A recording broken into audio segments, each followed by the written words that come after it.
Okay. Good evening, everyone, and welcome to the Meet the Candidates event for the City of Saratoga Springs Commissioner of Finance. All candidates on the ballot were invited. This event was organized by the League of Women Voters of Saratoga County. My name is Kathy Coburg. I am a member of the League of Women Voters of Saratoga County. I live in the town of Malta, and I will be your moderator tonight. The League of Women Voters of Saratoga County is a nonpartisan, volunteer political organization dedicated to the informed and responsible participation of citizens in government. The League never supports or opposes any political party or candidate, and this has been our League policy since 1920, 101 years. Membership is open to anyone who is eligible to register and vote, whether male or female. Please consider joining your local league. Before we start, I want to remind the candidates and our audience that the video taken tonight is the property of the League and can only be used by the League or licensed media according to FCC regulations. This event will be posted in its entirety. It may not be used by the candidates except to post a link to the complete video. We do not make this request lightly. We have had recent experiences where candidates or their supporters have used portions of our video or an audience member's own video against their opponents. The League is a nonpartisan organization, and use of the video by a campaign specifically against another candidate goes against our purpose. Additionally, this behavior would discredit us with candidates, making it difficult for us to sponsor future forums. All candidates participating this evening have pledged that they will abide by this policy. Questions were sent to us by members of the community. League members reviewed and compiled them to be representative and to avoid redundancy. We reject questions of a personal nature. Candidates, this is your opportunity to let voters know your stance on these topics and how you will address the issues facing the city of Saratoga Springs. Please don't waste valuable time tearing down or labeling your opponent. Deal with the facts. And no closing statement zingers. Don't say things that your opponents won't have an opportunity to respond to. We have timers for this evening's event. Cards will be held up for the candidates to glance at. Green means 1 minute left, yellow means 30 seconds left, and red means your time is up. There are 4 candidates for 1 Commissioner of Finance position. The candidates in alphabetical order are Sierra J. Hunt of the Working Families line, Adam W. Israel on the Saratoga Stronger Together line, Joanne M. Kiernan on the Republican and Conservative line, and Medita Sangvi on the Democratic and Resilient Saratoga line. All the candidates were invited to participate in this event. However, Sierra Hunt from the Working Families Party did not respond to our invitation. Now it is time to hear their 2-minute opening statement. They have drawn lots to determine the order. The first to speak is Adam Israel. All right. Hello and good evening. Thank you to the League of Women Voters for hosting this event and for my opponents for attending. My name is Adam Israel, and I am running to be your next Commissioner of Finance. I am a husband, a father to a 9 and 10-year-old, and I was born and raised in Saratoga Springs. I've been a board member on the Downtown Special Assessment District, and I'm currently the president of Saratoga Springs Pop Warner and Cheer. My mother was a teacher in the school district for 40 years. My father spent his career restoring dilapidated businesses in our downtown. I attended RPI, where I received a degree in management and finance. Excuse me. After college, I went to work for KPMG, a Big 5 accounting firm. I left KPMG and started several successful businesses in the U.S. Virgin Islands and Puerto Rico.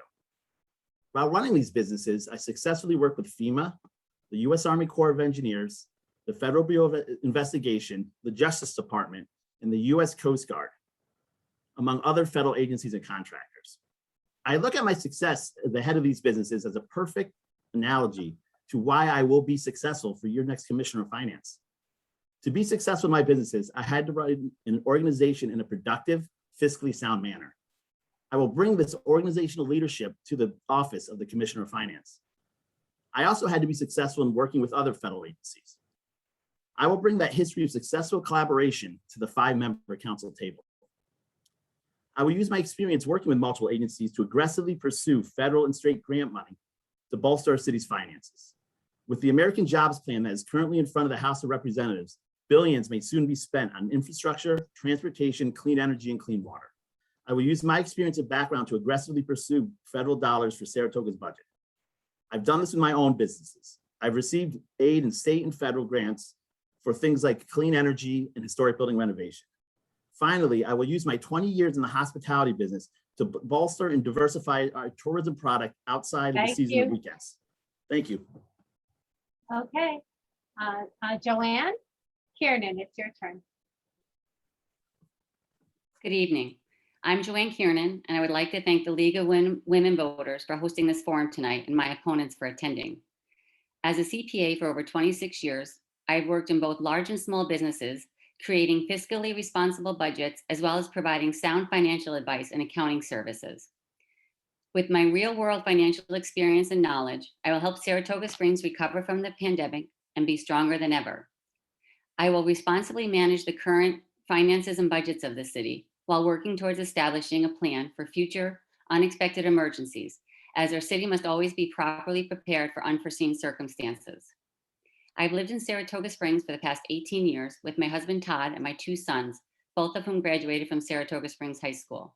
I was a trustee on the Saratoga Springs School Board for the past 9 years, serving as president for 2.5 years, and on the finance committee for all 9 years. I've also participated in multiple school and community organizations and committees. It is my commitment to the taxpayers of our city to keep our taxes low without cutting services to our residents. I will look to reduce expenses where applicable, and I will advocate for the city at the county, state, and federal level. I look forward to serving the city in this role and will bring to the City Council the same level of professionalism, collaboration, practical knowledge, and experience that I have brought to the businesses that I have worked with for over the past 26 years. Thank you. Thank you, Joanne. Next is Manita Sangvi. Hi, everybody. I'm Manita Sangvi, and I'm the Democratic candidate for Commissioner of Finance. I want to thank the League of Women Voters and the timers and the host and everyone here for giving us a platform to discuss our ideas for our city finances. I am happy to be here with Joanne and Adam, and I look forward to a good exchange of ideas. I want to tell you a little about my qualifications. I have an undergrad in accounting, an MBA, and a PhD in business. I've worked at several Fortune 500 companies over the last several years, and I'm a tenured business professor in the management and business department at Skidmore College. I've served our community on various committees and boards, and I currently serve as the finance officer on the Saratoga Springs Public Library Board. In my time in the library, we've made it more sustainable. We've made it more accessible. We have removed late fees. We've got a mobile unit to reach more children. And we've done this without raising taxes. That's proven leadership. So now let me tell you a little about me. My wife and I moved here in 2014. Our son was born here. He goes to school here. He plays in the Little League baseball. He plays soccer at the Y. And as an immigrant, I can tell you something. It's not where you come from or where you land. It's the place you put your roots down that matters the most. And for us, Saratoga Springs is our home. When I saw COVID hit our city and our community and our home, I knew we needed strong leadership to get us out. We could not go back to business as usual. My plan is to rebuild our finances, find new streams of revenue, boost our tourism, find green, sustainable energy spots for our city, and build our new EMS station. I'm the most qualified candidate to deal with the issues that our city faces today. Thank you. To shape it for the future. Thank you. Thank you, Manita. Okay, now it is time for questions. Candidates will have up to 1.5 minutes to respond to questions. You are not required to respond. You may pass if you wish. You have 2 opportunities during the question and answer session to request an additional 1 minute to add to your response or to respond to something another candidate has said. Just hold up your hand and say red card, and I will acknowledge your request. Red cards may not be used in your closing statement. The timer and I will keep track of the number of red cards used, so don't try to use 3. Questions will be directed to candidates in rotation so that everyone gets a chance to respond first. Okay, so we're going to start with Adam Israel for the first question, and then everyone's going to get an opportunity to answer it. How do you plan to communicate and work with all Saratoga Springs residents, and how can you ensure that the public feels welcome at City Council meetings? Sure. I'll start with the first question, part of the question about communication. I consider myself extremely technical savvy, which means I'm open to social media, email, cell phone, text, any medium of communication that my constituents feel comfortable in contacting me with will be available. I do think the city should implement some sort of standardized communication between its council members and its citizens, but for right now, it's kind of an ad hoc approach. As far as the city council meetings feeling welcome and open to all the citizens, I think our city council meetings have been dominated by a kind of a loud, boisterous crowd that may scare some of our citizens from coming and asking questions about their neighborhoods and their concerns in Saratoga. So I would look to have some kind of decorum where people could come to a city council meeting and not feel threatened that they would be yelled at or screamed at or insulted.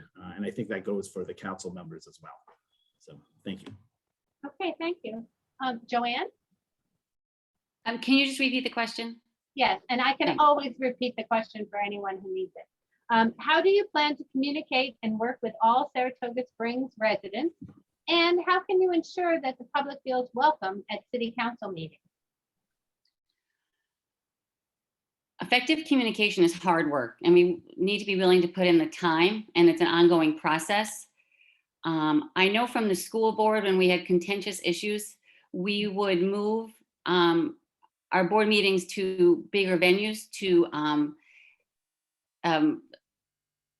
so we could accommodate a larger crowd. So everyone would have, we would extend our public comment section so people would have we would have longer for everyone to be able to address the board. So that's something that I would do at the city council. We do need to be respectful. We need respectful dialogue and active listening. I know we have more in common than we don't, and it's that common ground that we need to build off of. There's more than one way to solve a problem and to accomplish a goal, and we need people to come to the table with an open mind and a willingness to compromise and do what's best for all citizens. I do welcome all voices at the table, as I did on the school board, and I will at the city council table as well. Okay, thank you very Thank much. Manita? Hi, thank you. So I'm a professor, and one of the things that we do every week actually is have office hours. And our president has office hours, and people can go and talk to him about their issues and concerns, and there's always an open door policy. And I think this is important because the loud voices are not people who are trying to scare people. They are marginalized communities who are feeling like they've not been heard for a very long time. And we need more spaces and more forums where people can come together and listen to each other and hear concerns that are important for our community and for our city. And it's as the Commissioner of Finance, I will have an open door. I will have office hours. I do something on my campaign called Mondays with Manita. I am here to listen and to resolve problems, and that's what I will continue doing. Okay, thank you very much. This next question is going to go to you, Joanne, first. What changes would you make to your department if you are elected? And what do you think is running well in the finance department?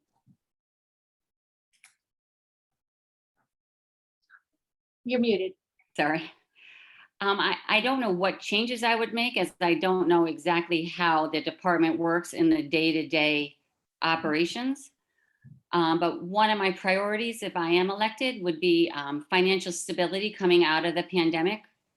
And I would focus on long-term planning to help reduce financial instability and a solid plan that could be used for all future commissioners going forward. That's what I would start with. Like I said, I don't know the day-to-day operations of the department right now. Okay, that's fine. Manita, So we actually have an excellent finance department, whether it's our director of finance or our budget director. We really have a very solid set of people who know what they're doing. So I would love to work with them and see what are some of the things that we could improve on. I strongly believe that we need some long-range planning. It's important, especially, you know, when we've been through something like the pandemic, you want to see, okay, 5 years out, 10 years out, what are some of the needs that our city will have? Our city is growing, and we're going to need more services. So how are we going to plan for this? So absolutely, I would love to see how we can work as a department, as one cohesive unit and move our city forward. okay, thank you. Adam? Yeah, I do agree with Manita that I think that the finance department really did a fantastic job getting us through COVID and you know, coming out the other end, returning to sound fiscal positions. As far as what I would change in the finance department, IT falls under finance, which is kind of a unique thing to happen because you don't normally think of IT and finance together. But I know, for instance, the IT director is leaving. I know it has been it's constantly changing, it's evolving, and with that changing, evolving comes the threat of cyber attacks.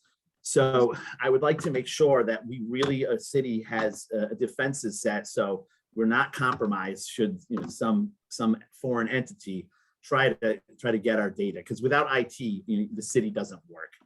And finally, the IT department, you can go through the finances budget, also is mingled in with the finance budget.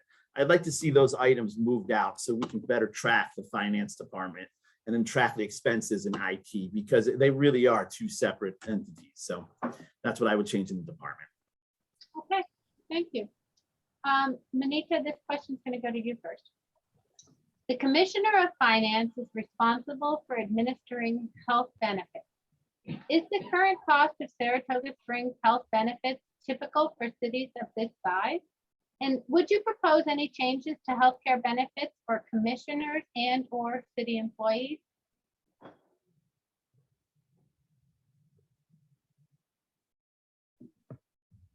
So that's a very interesting question.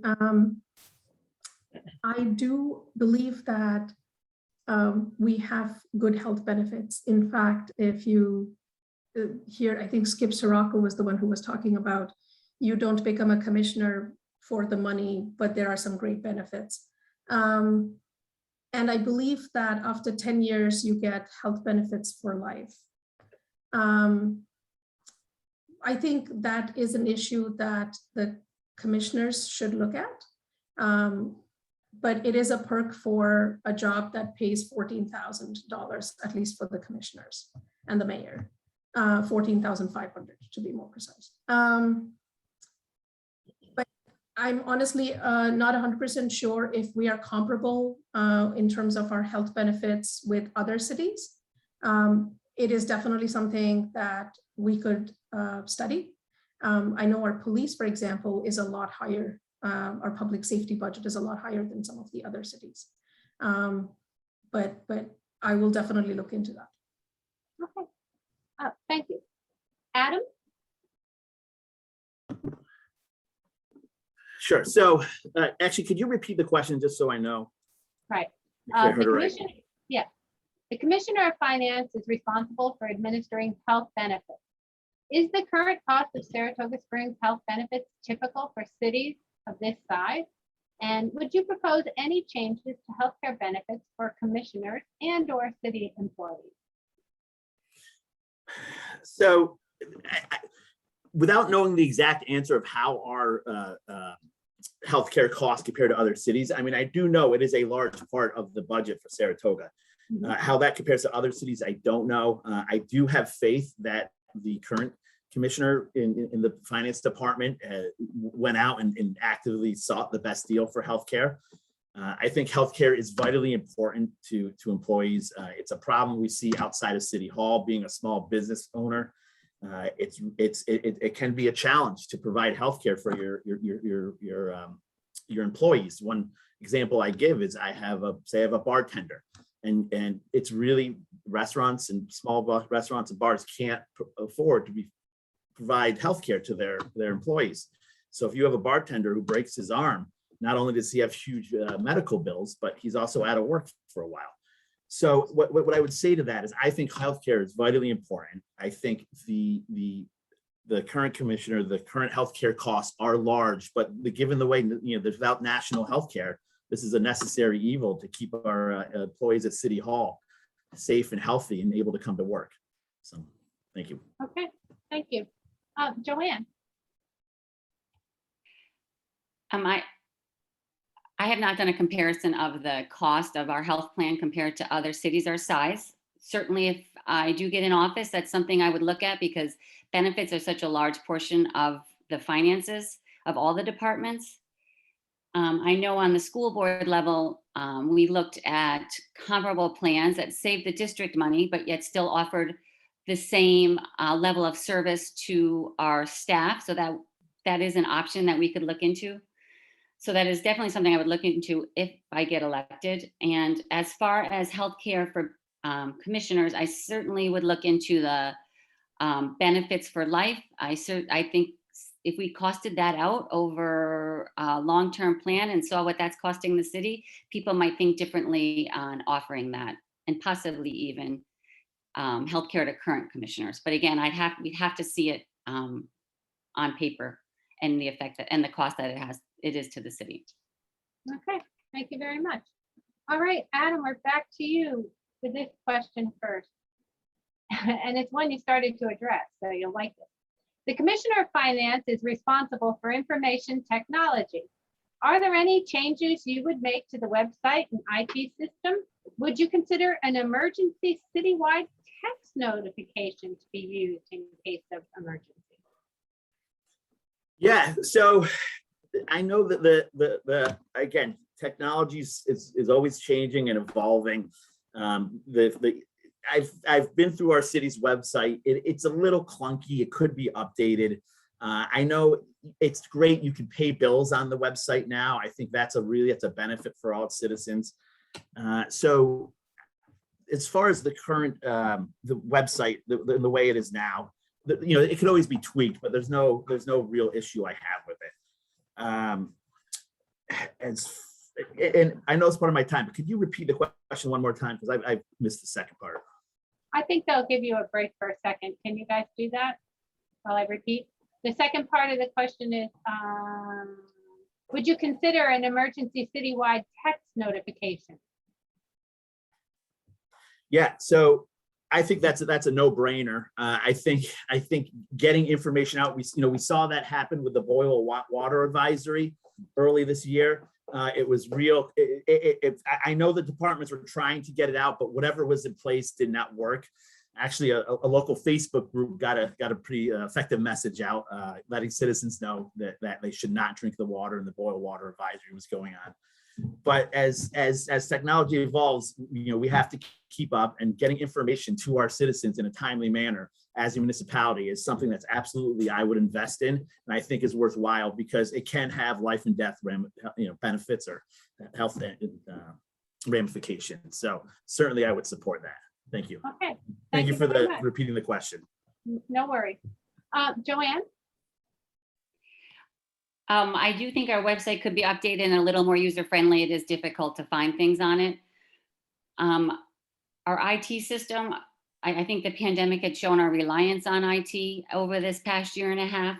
It is ever evolving, and we need to stay on top of it, and we need to make sure that we have the most up-to-date security in the system to protect the data in the city, but also to make sure that our city can continue to function with if we can't have IT go down because the city might not function. So we need to make sure that we're on top of that. And I would also be in favor of emergency text notifications. Absolutely.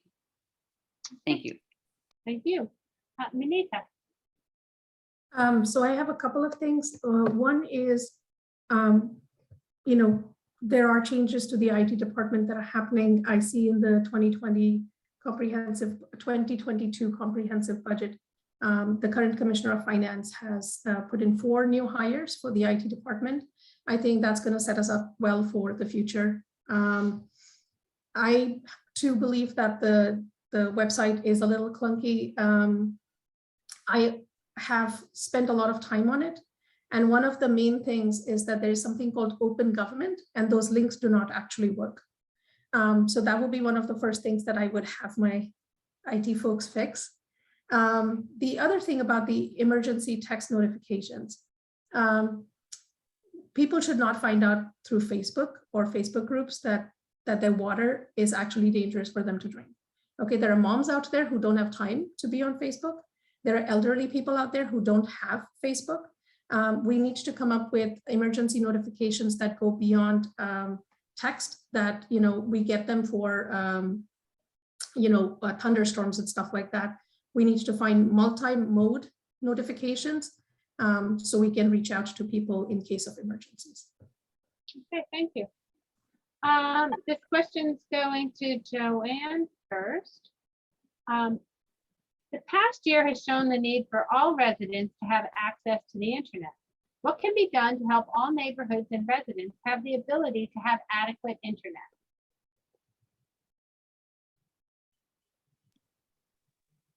At this point, I know Commissioner Madigan has done a lot of work with Sci-Fi, I believe is the name of the company, to put fiber in the ground. I guess I would continue to research that and see if that's going to be a viable option for our city, since I think the city has invested money and 5 or 6 years into this. So I would continue that at this point and to see if that is a viable option. Thank you. Okay. Minita? Right, so we have at this point a 30-year contract to get fiber optics through Sci-Fi for our city. They are actually going to be in town next week and have reached out to community leaders to meet with them. I have set up such an appointment to meet with them to learn more about the Sci-Fi product and how it works, especially with the cold, because I believe Commissioner Saratoga, who is in charge of implementing some of this right now, has raised some concerns about it not working with the snow and all of that in the wintertime.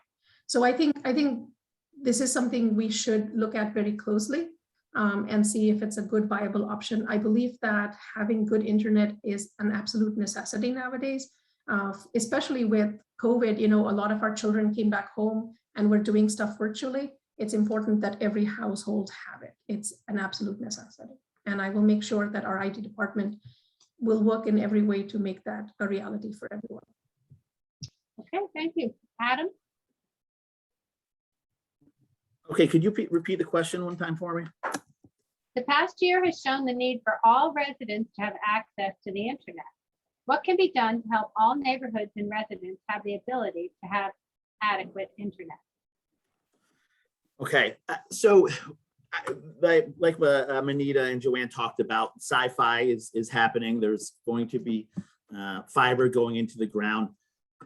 But I don't think that's the big issue with neighborhoods not having internet. I think internet is the great equalizer and access to internet as far as our children go and schooling and access to information. So what I would do is I would look for programs to get the internet to communities or neighborhoods that may have access to internet, but may not have the financial or fiscal ability to access the internet and pay for the internet. Because I really think our kids suffered, it furthered the divide when you had children who could come home, get on, have stable internet, sit next to their siblings, have enough bandwidth where all the 3 kids could be, doing the schooling at home. And then you would have families who either had weak internet because they couldn't afford high-speed internet, or they had no internet at all. And that's what I would look for is it would be to find areas in our city that are underserved, that don't have access to the internet for financial reasons, and figure out as a way as a city that we could provide those children and those families access to the internet so they could, they could be on the same level as everybody else. Thank you. Okay, thank you, Adam. Anita, this question's going to you first. With the construction of a third EMS station on the east side of the city will need to staff and manage the facility. How do you plan to budget for those needs? Well, the third EMS station has already gone through the bond, like the bond resolution's already passed. So we do have money set aside for its building. The contract has already been awarded for project management. There are some things that we have not bonded for, pumper trucks, some ambulance, those kinds of things. So obviously we will have to look at that in the future. The other thing is that this new budget, the 2022 budget that Michelle Madigan just put out, has money for starting to hire people. We have 4 people that she's already got in process, firefighters for this. But most importantly, we need to ensure that we have new revenue streams coming in so we are able to fund this fire station. And that's why I want to work with county as well as state agencies. We have a lot of places where we are leaving money on the table. NYRA admission fees is a great example. We have back taxes that we need to collect. And our hotels, are paying occupancy tax, but Airbnb is not paying us occupancy tax. Those are all avenues of revenue that we could be using to collect monies so that we can pay for more services to make our city safer. Okay, thank you. Adam? I'm sorry to do it to you, but one more time, can you repeat the question? Yep. With the construction of a third EMS station on the east side, the city will need to staff and manage the facility. How do you plan to budget for these needs?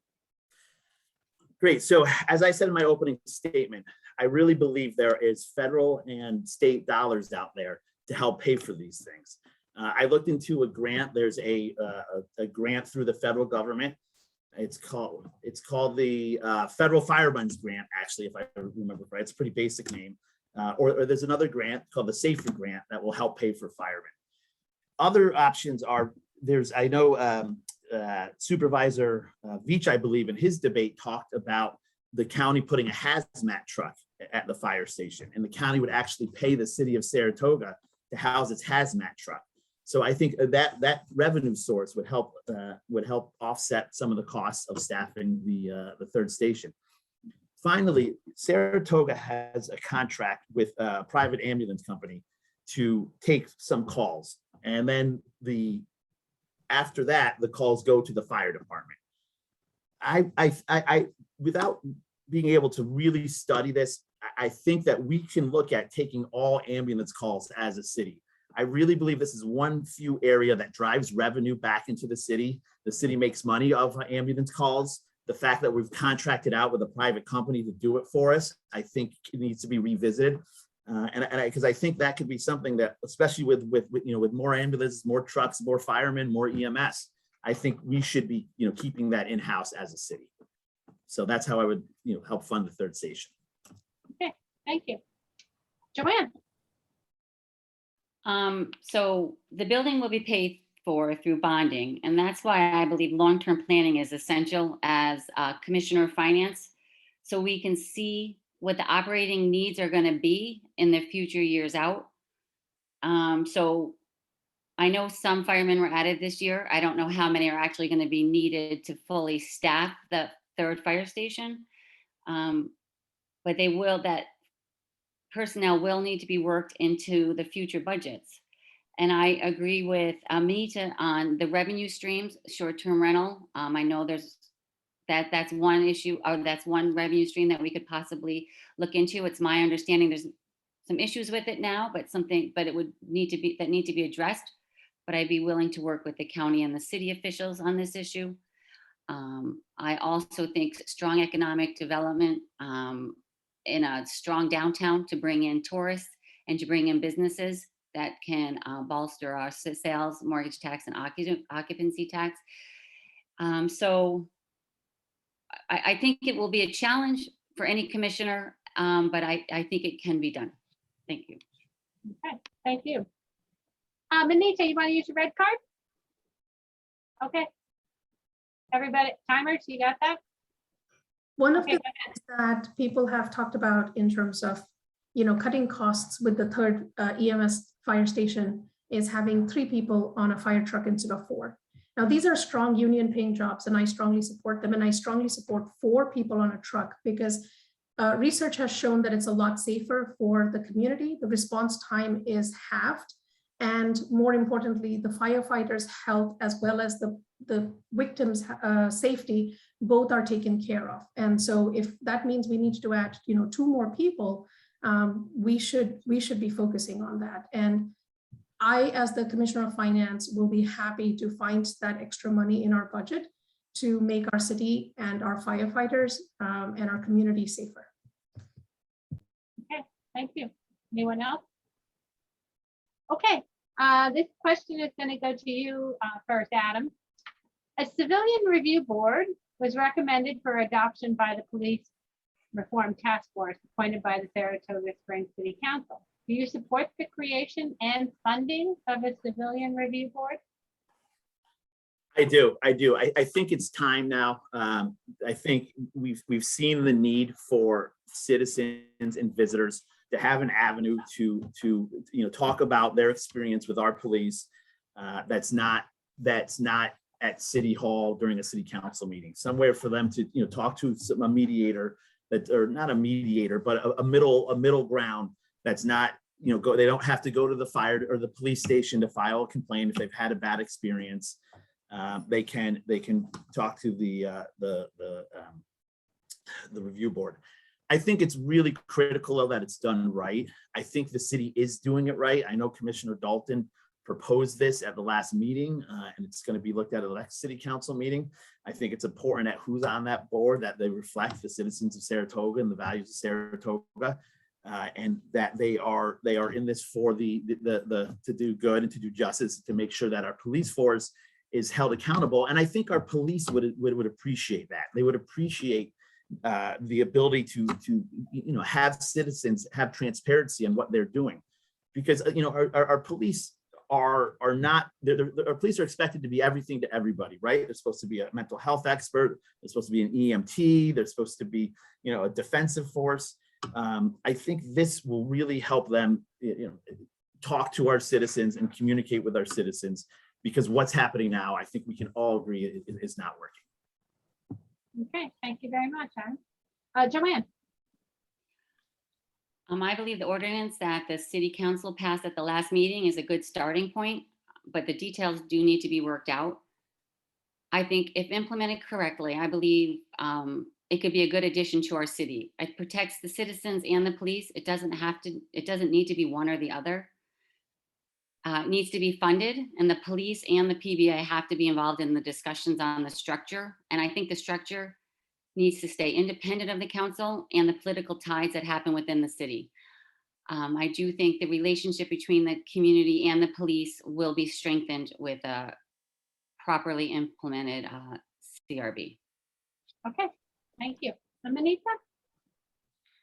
Yes, so I strongly support a civilian review board. I believe that it is important that we plan it well, that we offer training to everybody who's on the civilian review board. Now, keep in mind, right, we have a school board for oversight over school administration. We have a library board for oversight on the library administration. Joanna served on the school board. I've been on the library board. I am on the library board. And so it's not that far off to have oversight, a civilian oversight for the police, especially, helping out public safety issues and stuff like that. It is important, though, that the next Commissioner of Finance, and I promise to do this, is have a long-term plan for not just the Civilian Review Board, but implementing all 50 recommendations of the Police Reform Task Force, including ICAT training. And this is something that I have worked in. I served on the Human Relations Commission in the city of Greensboro, and part of that commission did oversight on a Civilian Review Board. And so I actually know how to do this, and I believe that I'm the right person to help build the bridges between the community and the police and get everybody to the table for these issues. So yes, absolutely, I support the civilian review board. I think it's good for our police. It'll bring more accountability and more transparency to our city, and we really need it. Thank you. Okay, Joanne, this question is going to you first. Homelessness continues to be a problem in our city. Do you believe the city should actively support the creation of a navigation center, a facility that would supply services, including shelter to homeless persons?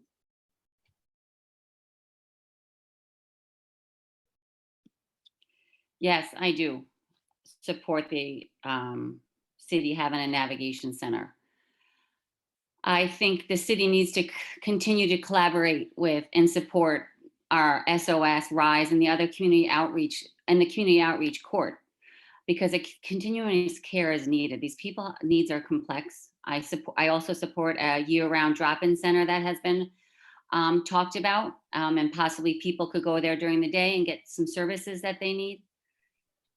So we need to have compassion and common sense enforcement when we are dealing with this vulnerable population. And I support all the community organizations that are out there that are helping with this. And I will continue to do that as Commissioner of Finance. Okay, thank you. Manita. Okay, I would like to use the 30 seconds or whatever, the red card for this. So homelessness is a big problem in Saratoga Springs. And it's not just the people that we see on Broadway, right? It's a lot deeper than that. A third of the homeless people are families with children. There are over 100 students, kids in the Saratoga Springs School District that are homeless. So this is a very important issue for our city. And it's not just our city, right? It's a global problem. It's a national problem. And there is monies available. For example, our county gets about $40 per person per night with Code Blue. But Albany and Schenectady are getting upwards of $75 per person per night. So we need to be advocating really hard with our county to make sure that we are getting monies that we need for our city to make sure that we can provide our services. I also love the fact that RISE has been added to our 2022 budget, and I will continue to support that. That wasn't correct, right? Doesn't she have another? She wanted to add a minute on to her minute and a half. It's fine. Don't worry about it. It's okay. So you have 30 more seconds, even if you wanted to talk. But are you okay? Sure. You have a minute and a half left. This is an issue that I care about a lot, and I believe that we need a compassionate viewpoint on this. That goes beyond giving them a bus ticket to Albany, right? That's not a solution to this problem. It's a much deeper problem. And Joanne briefly touched upon this, but there are issues of mental health, substance abuse. But, we need more supportive housing. We need a navigation center. We need more drop-in, not just something when it's cold, but something that helps people with ongoing issues. And when you look at how people have successfully dealt with this problem globally, housing has been the first step. And I believe that that's where we need to go as a city, is provide housing and then help resolve some of the issues, especially with the families with children, especially with the kids in our school district. Okay, thank you. Adam? Great. Yeah, I mean, I think we can all agree that right now what's going on in Saratoga with the homelessness is not working. It's a challenge that taxes our city, our police, and our residents, and the homeless. The analogy I like to use with this is, if you say you have a bucket and you have a pipe coming in and a pipe going out, and that pipe is our city's ability to manage our homeless population. currently right now, there's more water coming in the bucket than there's leaving, and it's causing it to kind of spill out of the bucket and create an issue. We have to change that flow. We have to get more people leaving the situation of homelessness, becoming productive members of the society. And we have to make that flow greater than the home people that are entering into the homelessness lifestyle. So for that, absolutely, I would be in support of any program, a navigation center that would help streamline and regiment that progression from going from homelessness to becoming a productive member of society. I met with Shelters of Saratoga because this is an issue, and I talked with some people there, and I thought they did they're doing a really good job. For instance, if you're a homeless man or woman and you come in and you want a sandwich, they'll give you a sandwich. You can't pay for it. You don't have the money. That's why you're homeless. But they'll ask for your time resource. They'll ask for you to sit and talk with somebody. They'll ask for you to try to start to get you into the system that a navigation center would help to get them out. Thank you. Would you like to use? Okay. You can always use a red card. Nope. Okay. This first question is going to go to Manita.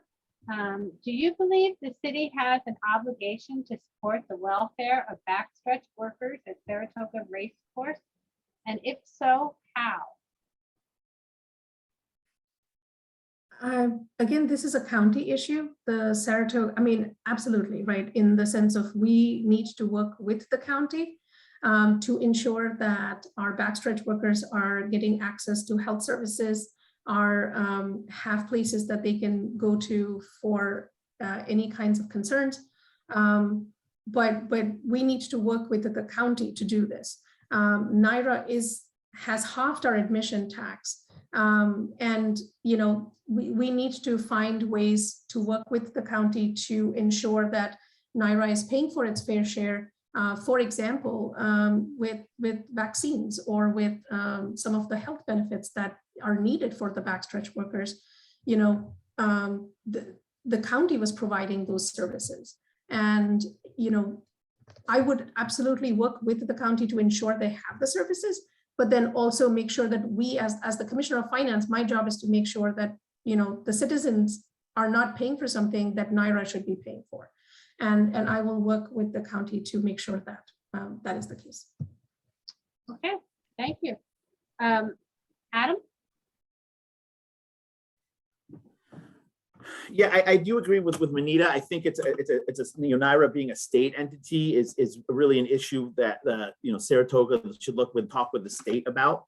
But as far as the backstretch workers, these men and women, I've been in the backstretch. I think a lot of Saratogians have. We see the hours that these people work. They're a very vulnerable population as far as healthcare, housing, internet, access to the internet. So as a municipality as Saratoga, the Commissioner of Finance, it's hard for us without funds from the county or really the state.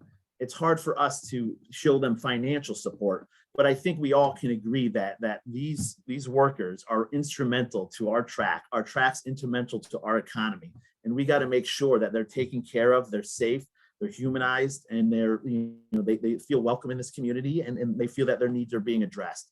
So it's a complicated issue because it's really the NYRA, that land is owned by the state, but it's something as a city, we should be open-minded with and seeing what solutions we can have to make sure that these men and women are taken care of.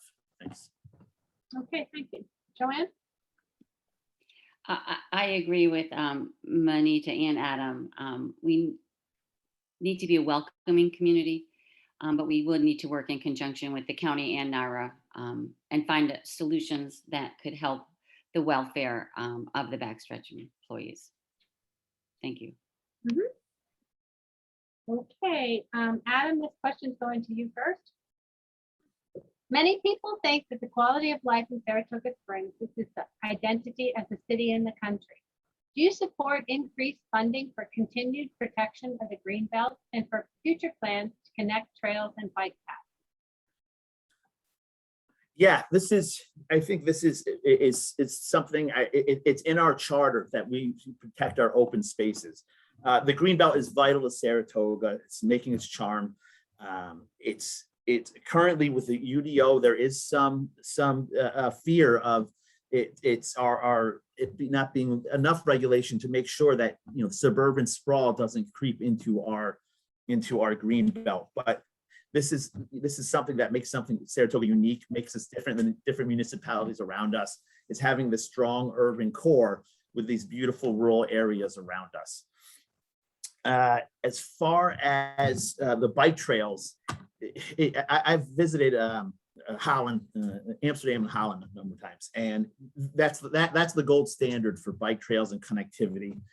I think this is just, there's so many benefits, from the health benefit of riding your bike to and forth, to the benefit of it takes a load off our roadway infrastructure, because people can ride their bikes downtown. And they do this in the summer when there's the most congestion, the worst parking problems. So I think a bike path is something that could bring tourists into our city. I think we have to really look to do it, but to do it right and make sure that people feel safe in these bike paths, make sure they connect different areas of the city. They just don't start and stop in random places. But I love riding my bike around town. I know there's tough places to do it where I don't always feel the most comfortable, and I support the bike paths. Okay. Thank you. Thank you. Joanne? I also support the connection of the bike trails and the bike paths. I use them, and I think we're very fortunate that we have such a great community, and we definitely can do better with that for sure. And I also am 100% in protecting the green belt while allowing development in the downtown core. That's what makes Saratoga so unique. All right. Thank you. Manita? So do you mind repeating the question again, please? Many people think the quality of life in Saratoga Springs is its identity as a city in the country. Do you support increased funding for continued protection of the green belt and future plans to connect trails and bike paths? Excellent, thank you. So unlike a lot of candidates, I live on the west side and in the Greenbelt area. And so this is a very personal thing. Actually, out of the 18 candidates running, there are only 2 that live on the west side. I'm one of them. We both end up actually living in the Greenbelt. So a couple of things. Green tourism will be great for our city. It's an avenue that we need to explore, and bike trails are essential for that. I think it's a great idea beyond just lowering our fossil fuel emissions, lowering vehicle miles traveled. And I strongly believe in sustainability and green initiatives for our city as the way forward. So this is absolutely something that I support. However, I do have issues with, sort of trying to cram things into the Greenbelt, especially with the current UDO.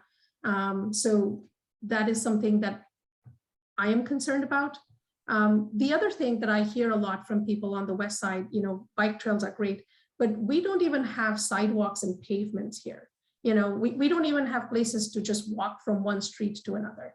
And so bike trails are awesome, but we would love some sidewalks and pavements on the west side here too, please. I would strongly recommend and suggest that to our city council when I get elected. Okay, thank you very much. All right, this question is going to go to Joanne first. The city has identified a need for affordable housing and low-income housing. What will you do to meet that need? I'm sorry, what was the last part of that question? What can you do to meet that need? Well, I understand the mayor's community development office has worked diligently with builders, real estate firms, and the government agencies at all levels to secure affordable housing units. This is an ongoing and difficult issue to address, and the council needs to continue their efforts in this area. One thing I would consider is inclusionary zoning. It may be one way to address this issue and something that Saratoga might benefit from. So I would honestly just continue to work with the community development office on this. It's ongoing. Okay, thank you. Thank you, Joanne. Manita? So, you know, there are developers. Let me start with this. Affordable housing and the crisis that's happening in Saratoga Springs is real. I have walked a lot. I have gone over to 4,000 doors, and people are saying we are getting priced out of our homes as we speak. So this is a real issue that's impacting a lot of families here. And we need to find developers who specialize in affordable housing, because some of the things that we have done so far haven't worked. And we have a whole bunch. There are also federal and state grants that help with these things. So we can reach out for that. And most importantly, listen, I believe that, you know, if you work in the community, you should be able to live in the community, whether you are bagging groceries or whether you are serving people in a restaurant. My son's teacher should get to live here as much as a professor at Skidmore, as much as our firefighters, our police, everybody, right? We are working in this community. We are this community. We should be able to live here.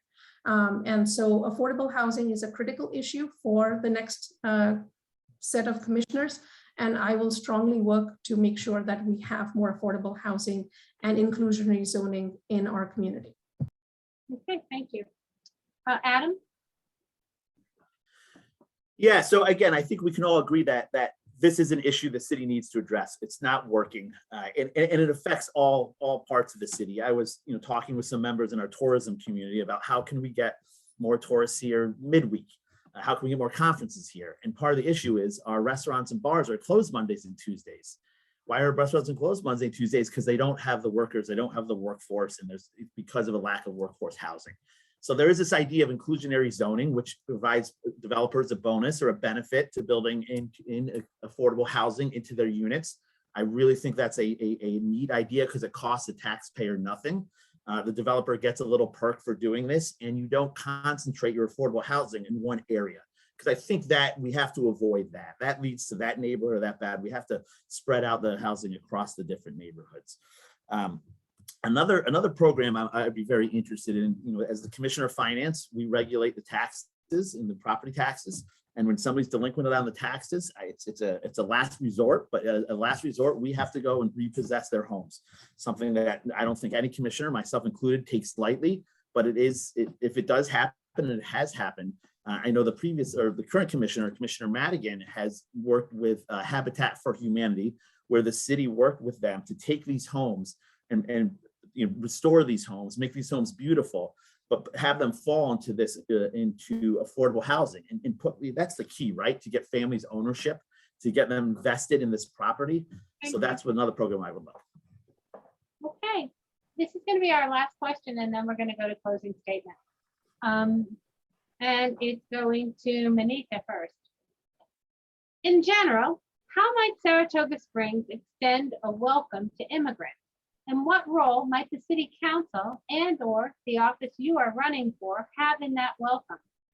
Are there any other issues that you plan to address in your platform that are related to immigrants in this community? Sorry. Thank you. I'm glad that I get to start this. Yeah, I like that. I mean, we look around this room, right? I have probably the most experience on this issue. So I came here to the US in 2001. And I moved here to Saratoga Springs in 2014. And I can tell you as an immigrant, I came here to live the American dream, and I'm lucky that I have been. But, you know, people need a lot of resources. And right now, for example, if we were to welcome refugees from Afghanistan, we would need resources to help them figure out how to navigate life here. Whether that's, you know, ELL, or whether that's services that our city and our county can provide in terms of, you know, food, jobs, places to stay. And, you know, we really need to find ways of welcoming them in our community and making them feel like, you know, our city is growing. We are going beyond. This is such a personal issue. I'm sorry. The times are so we need to go beyond just services and facilities. It's a whole community coming together to help people out, especially refugees.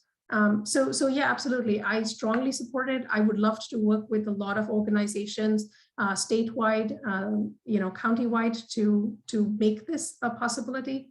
And I also want to say that, we have an opportunity also to do this, not just for the immigrant population, but a lot of marginalized communities. Thank you. And I will stop there. Okay, Adam? Yeah, so I'd like to say that I've actually married to an immigrant, so I have a little experience with this process as well. But I also spent some time living in the Caribbean, and it was the Caribbean islands. You kind of get a mash of people, a whole different sect from all different islands. And after there was an earthquake in Haiti in 2010. And a lot of the federal government extended citizenship, or at least a path to citizenship, for a lot of these Haitian immigrants. And there was actually 4 Haitian immigrants. I met them in a Home Depot parking lot, but I helped them actually come to Saratoga. We paid for their plane ticket. We gave them housing. We found work for them. 3 of them have since left and gone back to Haiti. One still lives and works in this community. And so this is something I think we need as a community to have open arms, especially with the Afghan refugees. There were a lot of Afghan families who fought with U.S. soldiers, who protected U.S. soldiers, who put their lives on the line for U.S. soldiers. They should be welcome in America for the sacrifice they give with open arms. And I don't think as a city and municipality, it's hard to do things to put money at it to solve this problem. But as a community, I think we need to support these, have host families, make sure people feel comfortable. And I really think this is not a Saratoga issue. This is a good person issue. Thank you. Okay, Joanne?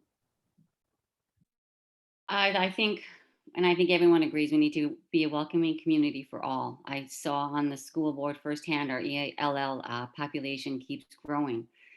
They do need resources. Sometimes parents don't even speak, they speak their native language. So they do, as a city, we would have to work with the county and state resources. We would have to work with the school and all come together to welcome and support the immigrants that come into our city. Thank you. Okay, thank you. All right, it's time for closing statements now. Candidates, you have no more than 1 minute each for your closing statement. And Adam, you're going to go first. All right, I'd just like to thank everybody. This has been my first debate, and it's been enjoyable. It's neat kind of sharing ideas and hearing what other people have to say. Anyway, I am and will be fiscally conservative, but socially liberal in my position as your next Commissioner of Finance. I will support common sense programs, things that support our urban core, protect our greenbelt, and promote sensible growth. I will be able to work with whomever joins me on the council, regardless of their political affiliation, because I have none. I am a true independent. If elected, my only job will be your Commissioner of Finance. I will work hard for Saratoga Springs. I will work hard to enhance the beauty and vibrancy of our great city. I will be a fiscal steward of the taxpayer's dollar. And this is why I'm humbly asking for your support and your vote this November 2nd on the Saratoga Stronger Together battle line. Thank you very much. Okay, thank you. Joanne, it's your turn. When I first became a CPA, my managing partner told me to never jeopardize your ethics, and that has stuck with me my entire career. When elected, I will be engaged, serve with integrity, and work to keep the city strong, healthy, successful, and safe.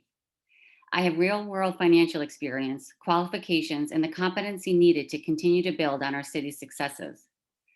Today, we are presented with some challenging times, and we all must work together to do what is best for Saratoga Springs.